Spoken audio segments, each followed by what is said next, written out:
Tim, welcome to our channel and thanks for logging on.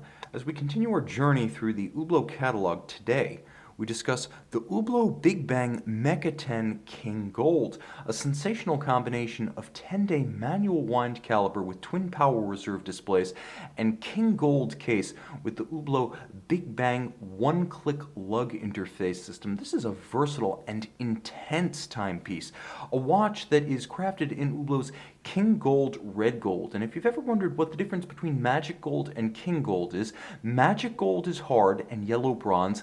King Gold is red. Is the watch red? Then it must be King Gold.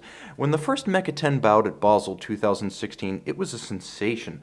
A 10-day power reserve, an in-house caliber, and perhaps most importantly, a design that combines the iconic form of the Big Bang with the imagery of Meccano, if you grew up in Europe, or Erector Set, if you grew up in the States. The dial itself is the caliber HUB 1201 movement.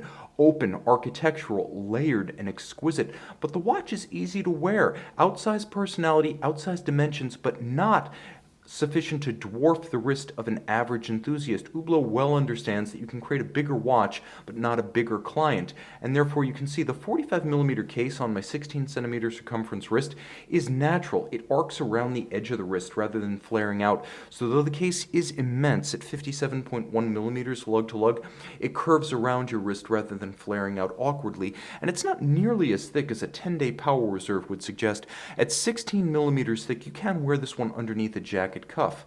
Now the timepiece is paired with Hublot's signature natural vulcanized rubber strap. Here, richly striated and layered, it matches the swell of the lugs in profile as well as from overhead, where the expansion of the taper nicely matches the width of the lug itself. Striations add visual strength and break up the mass of rubber, and you'll note on the underside, this is a very supple strap. Against the skin, it feels like a second skin. And gold watches with rubber straps are a long-running Hublot tradition. From the very first model in 1980, Hublot has always been audacious about combining materials as well as engineering. Here you can see how the one-click system works. Essentially, it's like an automotive seatbelt buckle. Push the button and it releases. Simply return the plug to the flank of the case, and it's as if they were one material, never separated. It's that simple to change the tires on your Hublot. Now the strap is matched with an Hublot clasp of commensurate quality.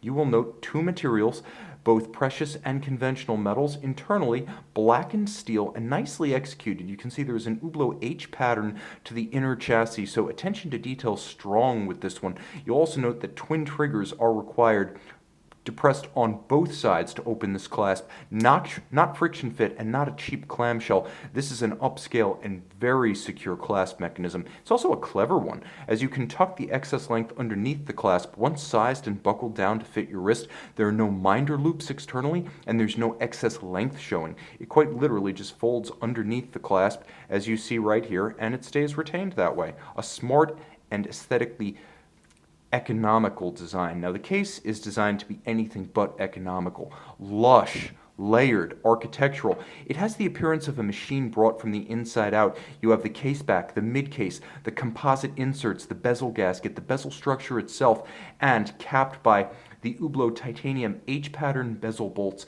as well as a sapphire over the HUB 1201 movement that essentially doubles as the dial. Now let's talk about what you're seeing here, because I've left the watch unwound for a specific reason.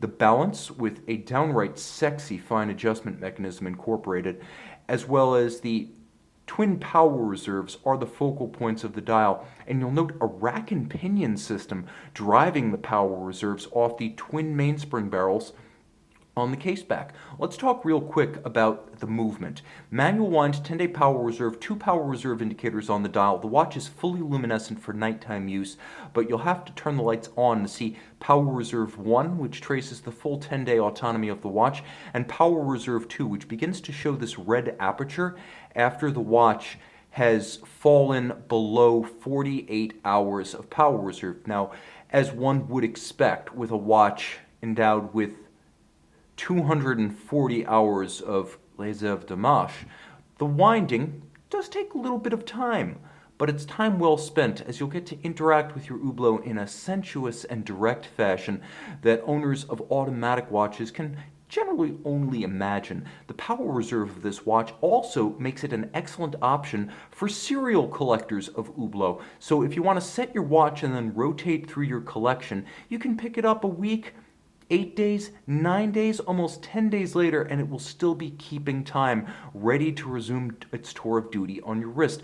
A few other features to note. This is one of only a handful of Hublot models that incorporates the signature H pattern bolt onto the dial side, as you can see it within the secondary power reserve. You'll also note the Hublot H pattern at the center of the secondary power reserve wheel, and the fact that the dial is set in several planes. There is the base plate, yes, but you'll also note the cantilevered individual golden indices, as well as all of the calibrations of power reserve and constant seconds above the dial. So it has above its base plate an immense amount of depth. That's one of the characteristics of this model that sets it apart from other Hublot models. And there's a nicely dished rayhaut that slopes down from the plane of the bezel to visually unite the dial with the bezel itself. The timepiece colorful, charming, and gratifying in that the closer you look, the more rewarding the watch becomes.